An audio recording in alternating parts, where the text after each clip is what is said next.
car le cours est disponible sur Internet. Donc ne me fais pas perdre mon temps. Oh my god.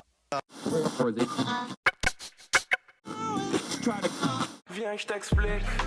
Yo, aujourd'hui je vais répondre à une question qu'on m'a posée en privé sur Instagram. Et cette question est, sommes-nous tous des autodidactes potentiels? Avons-nous tous le potentiel pour être des autodidactes? Et ce que j'aime dans cette question, ce n'est pas la réponse à la question, c'est plutôt l'introduction qui n'apparaît pas dans la question. Il manque une partie. Et cette partie, c'est qu'est-ce qu'un autodidacte? Suivant la définition que tu donnes au mot autodidacte, tu auras une réponse différente à la question « Sommes-nous tous des autodidactes potentiels ?» Pour moi, la définition que j'apporte au mot autodidacte, c'est simplement être motivé et autonome. C'est juste ça. Quand tu as ces deux qualités ou ces deux compétences, tu vas chercher par toi-même des façons d'apprendre, même quand le contexte dans lequel tu es n'est pas favorable à ta progression. Aujourd'hui, on a de plus en plus d'outils, un large panel d'outils pour accéder à la connaissance. Et avant Internet, il y avait les médiathèques. Avant les médiathèques, il y avait les bibliothèques. Même dans les établissements scolaires, il y a les CDI. Même sans les CDI, les enfants ont des manuels scolaires. J'ai des élèves qui me disent oui, le professeur il est nul, je comprends rien à ce qu'il dit, c'est pour ça que j'ai des mauvaises notes. Et je leur dis mais tu sais, depuis septembre, tu as un manuel scolaire. Dans ce manuel scolaire, il y a le programme, il y a tous les chapitres. Si tu comprends pas ce que le professeur dit, eh bien travaille le cours qui est dans le manuel. Tu ne comprends pas ce qui est écrit dans le manuel, ben cherche un autre manuel, va au CDI ou maintenant cherche sur Internet. Pourquoi tu te forces à travailler un cours que tu ne comprends pas? Et le discours que j'ai avec eux, c'est un discours d'autodidacte, puisque je leur dis de ne pas dépendre du professeur. Pourtant, est-ce que je leur demande de devenir, est-ce que je les aide à devenir des autodidactes? J'ai envie de dire non, puisque à la base, on est tous des autodidactes lorsqu'on est motivé. On le voit avec les jeux vidéo pour les enfants. Tu peux mettre un enfant devant n'importe quel jeu vidéo, il va réussir à progresser. Tu peux mettre un enfant devant n'importe quel objet électronique, il va réussir à faire des choses que toi, tu ne comprendras pas. Est-ce que ce sont des autodidactes de l'électronique? Est-ce que les enfants de 2019 sont différents des enfants de 1919 ou de 2019? Non, ce sont toujours des enfants. Dans notre ADN, il n'y a pas un nouveau gène qui est apparu concernant l'électronique. C'est juste que c'est dans l'air du temps. Donc on est motivé, les enfants apprécient ce type d'outils. Donc ils vont naturellement aller plus loin que nous. Ils seront beaucoup plus motivés, beaucoup plus intéressés par l'objet. Donc ils vont très rapidement apprendre à faire des choses que nous on ne comprendra pas. Par exemple, j'ai des enfants qui, pour appeler leurs parents, passent par l'assistant vocal de Google ou de iPhone. Ils ne vont plus taper le numéro. Ils ne connaissent même pas le numéro de téléphone de leurs parents. Ils disent OK Google, appelle maman, ou Siri appelle maman, et voilà, le téléphone se met à appeler leur mère. Pourquoi ils vont retenir le numéro de téléphone? Alors oui, du coup, ils ne travaillent pas leur mémorisation. On peut aussi se dire que c'est assez ingénieux de leur part de passer par là, puisque nous, personnellement, moi, j'apprends encore à gérer l'assistant vocal. Il y a des choses avec mon téléphone que je n'ai même pas imaginé faire, et c'est en voyant mes élèves les faire que je me suis rendu compte que moi aussi je pouvais les faire. Est-ce que ce sont des autodidactes de l'électronique, ou est-ce que moi je ne suis pas un autodidacte de l'électronique? Ben du coup la réponse n'est pas intéressante. À la base, lorsqu'on est motivé, on est nécessairement un autodidacte. On a juste besoin de travailler notre autonomie et la méthodologie. Aujourd'hui,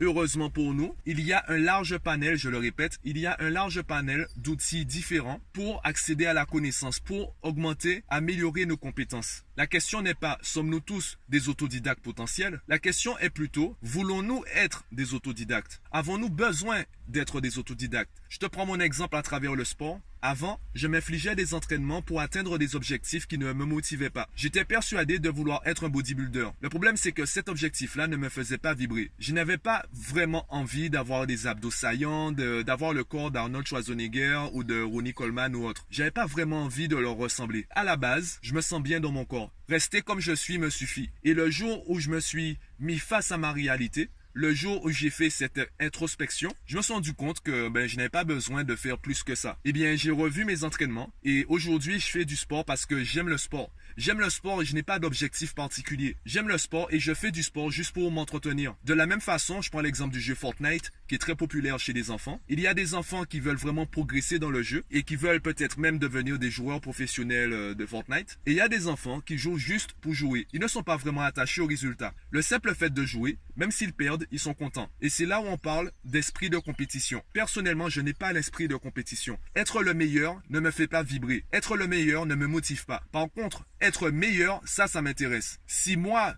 j'arrive à m'améliorer, si moi j'arrive à être meilleur, là ça m'intéresse. Peu importe l'activité, si je rencontre un formateur ou un coach dont j'apprécie l'approche et je sais qu'avec cette personne, je vais pouvoir atteindre mes objectifs personnels, eh bien, je serai favorable à suivre son enseignement, à suivre son coaching. Et j'irai même lui demander qu'est-ce que je peux faire en plus quand je suis tout seul pour progresser plus vite. Alors peut-être que la personne va me dire de profiter pour me reposer, peut-être qu'elle va aussi me proposer des entraînements personnels. Pour moi, c'est ça en fait la démarche d'un autodidacte. Si tu veux que ton enfant soit un autodidacte, pars du principe que c'est déjà un autodidacte. Faut juste lui donner la motivation et l'aider à travailler sa méthodologie. Et parmi tous les élèves que j'ai rencontrés et avec qui j'ai travaillé, la seule différence que j'ai véritablement constatée entre les autodidactes et les autres, eh bien c'était le plaisir à faire. Et je pense que tu l'as remarqué aussi, même les premiers de la classe, il y a des chapitres qu'ils trouvent chiants. Il y a des choses qu'ils trouvent chiantes, voire ennuyeuses comme toi. Pourtant, ils ont malgré tout des bonnes notes dans ces chapitres ou dans ces matières. Pourquoi? Quand tu parles de ce qui te motive, quand tu parles de ta passion, de ce qui te fait plaisir et que tu développes une méthodologie qui te correspond, qui t'est personnalisée et qui te paraît plaisante, tu développes des habitudes,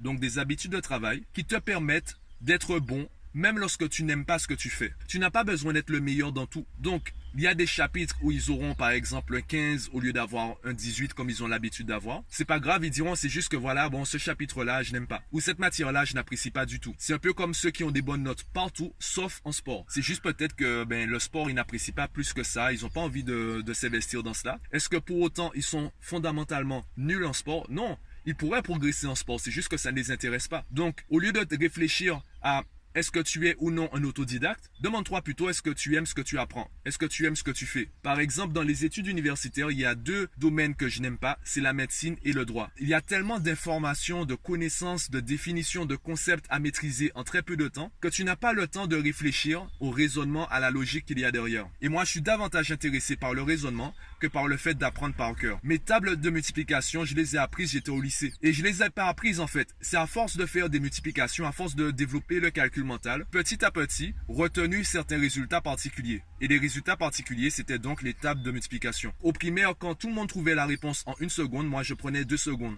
Car les autres apprenaient par cœur. Et moi, je faisais le calcul dans ma tête. Et le fait d'être passé par là, au collège, je trouvais le résultat avant tout le monde. Car ceux qui avaient appris par cœur sans s'intéresser au concept de la multiplication, eh bien, eux, ils prenaient la calculatrice et moi, je faisais de tête. Fondamentalement, une multiplication, c'est une addition. Quand tu fais 3 fois 2, ce que tu fais, c'est 3 plus 3. Donc, 3 fois 2, 6. 3 plus 3, ça fait 6. Donc, si tu t'intéresses au concept de la multiplication, tu vas trouver des astuces pour calculer une multiplication rapidement. Et à force de calculer mentalement des multiplications, tu vas comprendre l'intérêt d'apprendre par cœur les tables de multiplication. Non pas parce qu'elles sont importantes, simplement parce qu'elles t'aident à gagner du temps, à aller plus vite. Et c'est le cas pour toutes les formules mathématiques. Les formules mathématiques ne sont pas intéressantes ou importantes car elles sont des formules mathématiques. Elles sont importantes et intéressantes car ce sont des outils qui te permettent d'arriver au résultat plus rapidement. Ce sont des raccourcis. Quand tu vois les choses comme ça, tu te rends compte qu'il faut d'abord travailler la logique du chapitre et ensuite apprendre par cœur les formules pour aller plus vite. Et c'est pour cela qu'avec mes élèves, je leur dis tout de suite quel cours on va travailler à la prochaine séance. Et je leur dis, cherchez sur Internet des cours, des vidéos sur le chapitre. Comme ça, la prochaine fois, vous viendrez avec des questions. Je ne veux pas donner des cours de maths. Je veux bien répondre aux questions quand ils en ont. Je veux bien faire des exercices avec eux. Je veux bien les aider à préparer l'examen, l'évaluation. Je ne veux pas faire le cours, car le cours est disponible sur Internet. Donc ne me fais pas perdre mon temps. Si c'est la première fois que tu travailles le chapitre, ne me parle pas. Va chercher le cours sur Internet. Identifie ce que tu n'as pas compris. Identifie aussi ce que tu as compris. Et reviens me voir avec des questions. Et c'est la même chose pour tout. Commence déjà par toi-même. Fais tes propres recherches. On t'a dit c'est quoi le chapitre. Fais tes propres recherches. Et quand tu as des questions, viens en cours pour les poser. Et c'est pour cela que je dis aux parents que je rencontre que la rentrée c'est en juin. Ton enfant est en 6e au mois de juin. Tu sais qu'au mois de septembre, il sera en 5e. Si tu veux qu'il passe une année tranquille, si tu veux qu'il soit à l'aise à l'école, prends de l'avance. Car si tu attends sous les professeurs, déjà qu'il y a les vacances scolaires, qu'il y a les jours fériés, qu'il y a les grèves des professeurs et les professeurs absents, ce sont autant de périodes où ton enfant devra travailler en totale autonomie. Il n'y aura personne pour lui mettre la pression. Donc profite des grandes vacances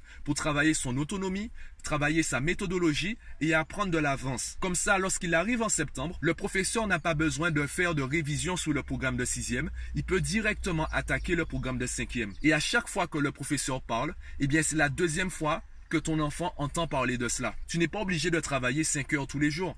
Même si tu travailles 30 minutes tous les jours pendant les grandes vacances, tu auras cumulé plus d'heures de révision, que celui qui attend la fin du mois d'août pour réviser rapidement avant la rentrée. C'est ça en fait être un autodidacte. Quand tu as envie de progresser, quand tu as envie d'être meilleur dans un domaine, tu vas chercher à t'améliorer de manière autonome. Tu vas chercher la connaissance sur Internet. C'est juste ça être un autodidacte. Donc oui, pour répondre à la question précisément, oui, on a tous le potentiel d'être un autodidacte. C'est juste qu'il y a des domaines où on n'est pas si motivé que ça. On n'a pas forcément envie d'aller plus loin. Donc avant de réfléchir à ton potentiel, pose-toi des questions sur tes objectifs. Est-ce que tu as vraiment envie? Est-ce que tu es vraiment motivé par ce résultat? Est-ce que cet objectif te fait vibrer? Si la réponse est oui, eh bien tu as juste à chercher les voies et moyens pour obtenir ton résultat.